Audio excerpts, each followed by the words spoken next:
11 जनवरी 2013 मेरठ उत्तर प्रदेश। सर्दियों का मौसम था। दोपहर के तकरीबन 12 बज रहे थे। मेरठ के नौचंदी पुलिस थाने में रोज की तरह काम चल रहा था। कुछ फरियादी अपनी फरियाद लेकर थाने में पहुंचे थे। कुछ लोगों से पुलिस वाले बात कर रहे थे। थाने का मुंशी अपनी लिखा पढ़ी में मशरूफ था। तभी थाने के फ़ोन की घंटी बज उठती है। चंद सेकंड फ़ोन घनघनाता है। तभी एक सिपाही लपक कर फ़ोन उठाता है। दूसरी तरफ से किसी महिला की आवाज़ आती है। वो थाने के सिपाही को अपना परिचय देने के बाद बताती है कि अस्पताल में एक लड़की को संदिग्ध अवस्था में मृत लाया गया है। आप आकर छानबीन कर सकते हैं। लाश मोर्चरी में है।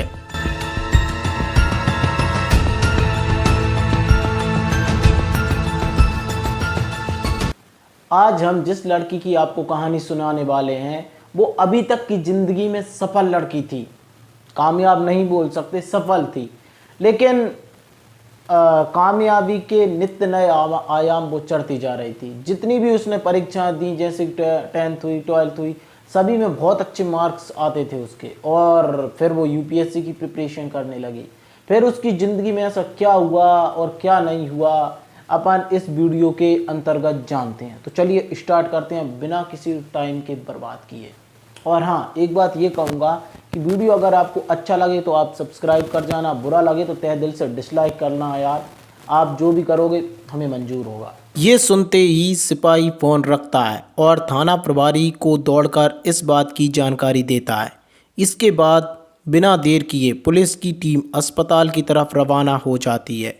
महज 15 से 20 मिनट में पुलिस अस्पताल पहुंचती है। पहले पुलिस अस्पताल की इमरजेंसी में जाती है, जहां से पुलिस थाने में कॉल की गई थी। फिर पुलिस की टीम मोर्चरी पहुंचती है, जहां पुलिस के सामने थी एक लड़की की लाश, जिसकी उम्र करीब 23 ईयर्स थी। लड़की का नाम प्रीति था, जो मेरठ के शास्त्री नगर की रहने वाली थी। पुलिस सबसे पहले लाश का मुआयना करने वाले डॉक्टर से बात करती है। अस्पताल में उस वक्त ड्यूटी पर तैनात डॉक्टर पुलिस को बताते हैं कि ऐसा लग रहा है कि लड़की का कत्ल उसका मुंह दबाकर किया गया है। बाकी पूरी जानकारी पोस्टमार्टम के बाद ही मिलेगी।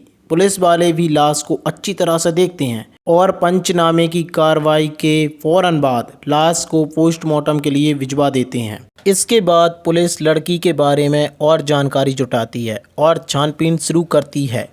पुलिस को पता चलता है कि उसकी लाश उसी के घर के बाथरूम में मिली थी। उसका सिर एक पानी से भरे प्लास्टिक के टब में डूबा हुआ था। ये जानकारी मिलने के बाद पुलिस की टीम 23 साल की प्रीति के घर पहुंचती है। वहां मीडिया वाले भी पुलिस के पीछे पीछे आ जाते हैं। वहां पुलिस को पता चलता है कि प्रीति एमकॉम की छात्रा थी, साथ ही वो यूपीएससी की प्रिपरेशन कर रही थी। इसके बाद पुलिस पता करती है कि लाश को सबसे पहले किसने देखा था। तो पता चलता है कि लाश सबसे पहले प्रीति की बहन नेहा ने देखी थी। इसके बाद उसने प्रीति के दोस्त साकिब को फ़ोन किया था। तब तक घर में केवल प्रीति की मां और बहन नेहा मौजूद थीं।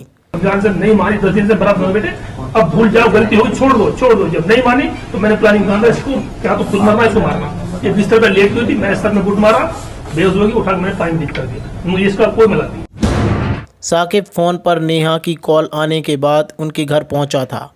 फिर उन लोगों ने लाश को अस्पताल पहुंचाया था। पुलिस को शास्त्री नगर में मौजूद उनके घर में पिता भीम सिंह मिलते हैं। भीम सिंह ONGC में इंजीनियर थे। उनकी तैनाती उस वक्त अहमदाबाद में थी, लेकिन वो छुट्टी पर अपने घर आते रहते थे। मृतका प्रीति उनकी छोटी बेटी थी, जबकि बड़ी बेटी नेहा थी, जो कि शादीशुदा थी, मगर वो भी उस वक्त वहां मौजूद थी। सोच रही थी अक्सर ये ऐसे करते रहते हैं, बेटी को थोड़े जान से मारेंगे, लेकिन उन्होंने मौका देख के बस यही खिसियाते थे। वाले उस वाक़े पर सबसे पहले इनकी बड़ी बेटी नेहा की नजर पड़ी थी। भीम सिंह उस दिन पुलिस की मौजूदगी में मीडिया के बयान देते हुए बताते हैं कि बाथरूम के हालात देखकर ऐसा लग रहा था कि उनकी बेटी अपने कमरे के बाथरूम में किसी हादसे का शिकार हो गई है। वो पुलिस को भी अपना यही बयान दर्ज कराते हैं।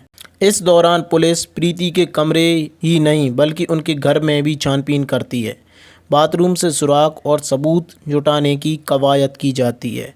फॉरेंसिक टीम के लोगों की मदद भी ली जाती है, मगर वहां से पुलिस को ना तो कोई सुराग मिलता ना ही सबूत। बस पुलिस के पास होता है वो प्लास्टिक का टब जिसमें प्रीति का सिर डूबा हुआ पाया गया था। बेटी की मोहब्बत, पिता का गुस्सा। कुल मिलाकर पुलिस को पता चलता है कि घटना के वक्त 3 और ठीक उसके बाद घर में 4 लोग मौजूद थे। प्रीति के पिता भीम सिंह, मां शशिबाला, बहन नेहा और चौथा साकिब यानी प्रीति का दोस्त। छानबीन और पूछताछ में पुलिस को ये भी पता चलता है कि प्रीति का दोस्त साकिब पहले कभी प्रीति की बहन नेहा का दोस्त हुआ करता था, लेकिन नेहा की शादी हो जाने के बाद उसकी दोस्ती प्रीति से हो गई थी। साकिब का उनके घर आना जाना भी था। इस दौरान पुलिस देखती है कि प्रीति की मां शशिबाला और बहन नेहा का रो रो कर बुरा हाल है। पुलिस जब उनसे पूछताछ करती है तो वे पुलिस के सामने ऐसा खुलासा करते हैं कि पुलिस हैरान रह जाती है। शशिबाला पुलिस को बताती है कि उनकी बेटी का कातिल कोई और नहीं बल्कि उसका बाप है। शशिबाला पुलिस को बताती है कि भीम सिंह को कभी बेटी नहीं चाहिए थी, उसे केवल बेटे की चाहत थी। वो बेटियों को नापसंद करता था, इनफैक्ट कि बेटियों से वो नफरत करता था। इल्ज़ाम था कि वो पहले से ही बेटियों को मारने की कोशिश कर चुका था।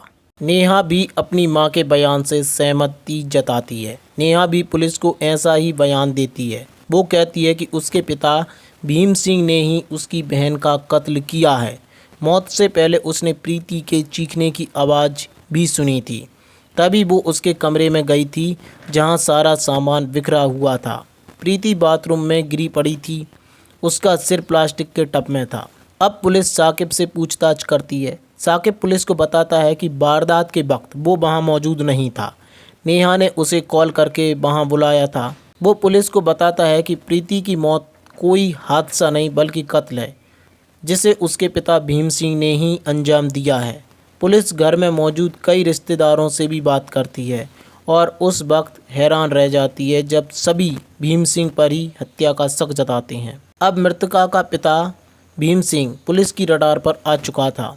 पुलिस उस पर फोकस करती है। 24 घंटे से ज़्यादा का वक्त बीत जाता है। इसी दौरान पुलिस को प्रीति की पोस्टमार्टम रिपोर्ट भी मिल जाती है। रिपोर्ट के मुताबिक दम घुट जाना प्रीति की मौत का कारण होता है, यानी उसकी मौत दम घुटने से हुई थी, जैसा कि अस्पताल के डॉक्टर भी पुलिस को पहले ही बता चुके थे कि उसका कत्ल मुंह दबाकर किया गया था। अब पुलिस एक बार फिर पूरी तैयारी और नए सवालों के साथ प्रीति के पिता भीम सिंह से पूछताछ शुरू करती है। पहले तो वो पुलिस के सामने पुरानी हादसे वाली बात दोहराता है, लेकिन जब पुलिस सख्ती करती है तो उसकी ज़बान पर सच आ जाता है। वो पुलिस को जो कहानी सुनाता है उसे सुनकर सब हैरान रह जाते हैं। अपने बयान में वो बताता है कि उसने पहले प्रीति का सिर बेड में दे मारा, जिससे वो बेहोश हो गई, फिर उसका मुंह दबा दिया। इसके बाद वो खींचकर बाथरूम में ले गया और वहां पानी से भरे प्लास्टिक के टब में प्रीति का सर डुबो दिया ताकि वो कोई हादसा लगे। अपना गुनाह कबूल करने के बाद भीम सिंह को कोई अफसोस नहीं था। भीम सिंह पुलिस को बताता है कि वो छुट्टी लेकर अपने घर आया हुआ था। वो अपनी बेटियों से खुश नहीं था। उसे बेटियों की लड़कों से दोस्ती करना भी बिल्कुल पसंद नहीं था। यही वजह था कि साकिब को भी वो पसंद नहीं करता था, लेकिन उसका उनके घर में आना जाना था। उसे ये बात बहुत अखरती थी। उसने कई बार अपनी बेटी पत्नी को भी ऐसा करने से मना किया था। उसने कई बार प्रीति से कहा था कि वो साकिब से रिश्ता ख़त्म कर ले, लेकिन जब वो नहीं मानी तो उसने प्रीति को ही ख़त्म कर दिया। गुस्से में आकर प्रीति की मौत को घाट उतार दिया। भीम सिंह का इकबालिया बयान उसके इरादों को दर्शा रहा था। बहरहाल ये केस था मेरठ का 2013 का। एक बात सोचने वाली ये होगी, कभी कभी बच्चे अपने फैसलों को लेकर इतने ज़्यादा मुखर हो जाते हैं कि माँ बाप को तो कुछ समझते ही नहीं है, कुछ एंगल का नहीं समझते। अब उस दिन जो बहस हुई थी उन दोनों के बीच में, तो उसने डायरेक्ट कर दिया था अपने पिता से ही। और लेकिन इसका मतलब ये नहीं है कोई किसी की हत्या कर दे, ये तो कभी हो ही नहीं सकता सॉल्यूशन। हाँ, कुछ और सॉल्यूशन हो सकता था। तो चलिए, अगर आपको ऐसे ही केस के वीडियो देखना है, ऐसे ही क्राइम स्टोरीज देखना है जो अधिकतर हम सोचते हैं कि सत्य पर ही आधारित हों, बहुत जगह से डाटा कलेक्ट करने के बाद एक स्टोरी बनाई जाती है। और अगर आपको अच्छी लगे तो लाइक सब्सक्राइब ज़रूर कीजिएगा। अब मिलते हैं किसी नेक्स्ट वीडियो में दमदार टॉपिक के साथ।